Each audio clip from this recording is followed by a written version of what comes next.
Hello there, and welcome back to our Eat Well video series where we introduce healthy eating habits one bite at a time. I'm Dr. Atkin, and today we're going to talk about foods that heal your body.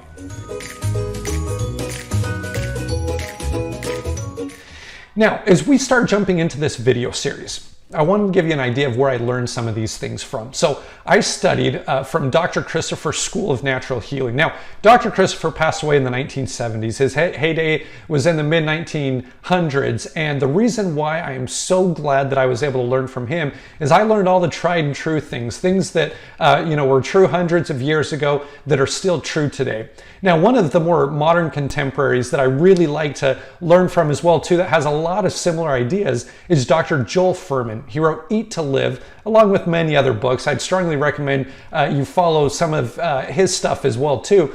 But one thing that I really like to base healthy foods off of is his health equation.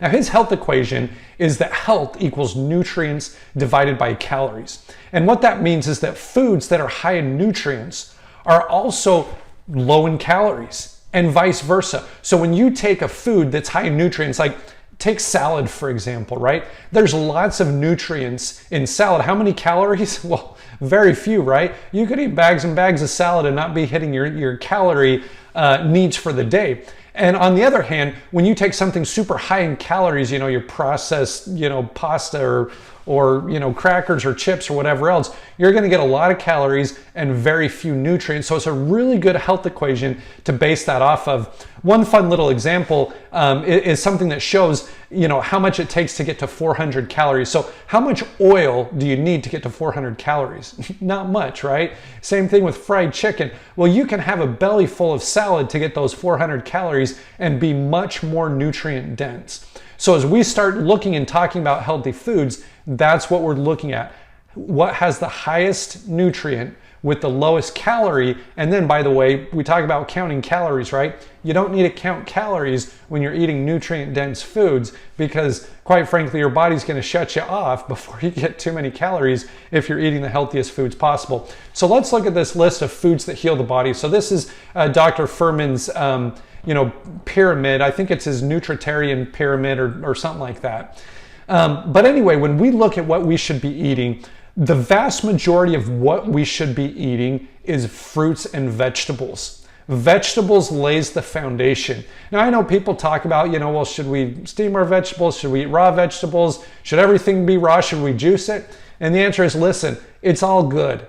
If you eat a whole lot of vegetables, if 30 to 40% of what you're eating is vegetables, you're going to be in a good place. Steam half of it because it releases certain nutrients that you can't get raw. And so take some raw, take some steamed, it's all good. Have a big wide variety of them. Find vegetables that you love. Start introducing new ones. Same thing with fruit. Fruit tends to have a little bit more sugar content, but it's natural sugar. It's good for you. It gives you energy. But once again, vegetables are better than fruit. Take both of them. Take them living. Get them in a form where you're not, steaming them or boiling them to death. But with your fruits, you can take them in lots of different ways. My family loves green smoothies, and that's where we blend a bunch of fruits and vegetables, and that's what we drink as a big part of our breakfast. We'll be talking more about that in the future as well too. The third one on that list is whole grains. We're going to spend, one of our topics is going to be about whole grains. I know lots of people want to talk about being gluten-free and how grains might be bad for you. And certainly, it can go both ways, right? Mostly it's bad for you because we usually eat our grains processed, which is not what we want to do. But whole grains, particularly those that are sprouted or low heated, are very healthy. There's a lot of nutritional value there. Legumes and beans, fantastic source of protein. In fact, all of these foods are going to have good quantities of proteins, carbohydrates, and fats, and then of course nuts and seeds. So when we talk about foods that heal your body, that's the list that I'm going to be going off of. Fruits, vegetables, whole grains, legumes, beans, nuts, and seeds, and that should make up the vast majority of our body. I'm going to teach you a little system where we're going to have, a green light, yellow light, and red light. Green light means these are the healthiest foods. Red light means I don't care what you say, those are going to damage your body. And yellow, somewhat in the middle where there's some good qualities and some bad qualities. We need some of it, we can have some of it, but it doesn't make up a very big portion. And so that's what I wanted to share with you today. That's the list of foods that heal the body. Those are the foods that we need to seek out and eat as much as possible. Our next topic is going to be about foods that damage the body. Look forward to talking to you then.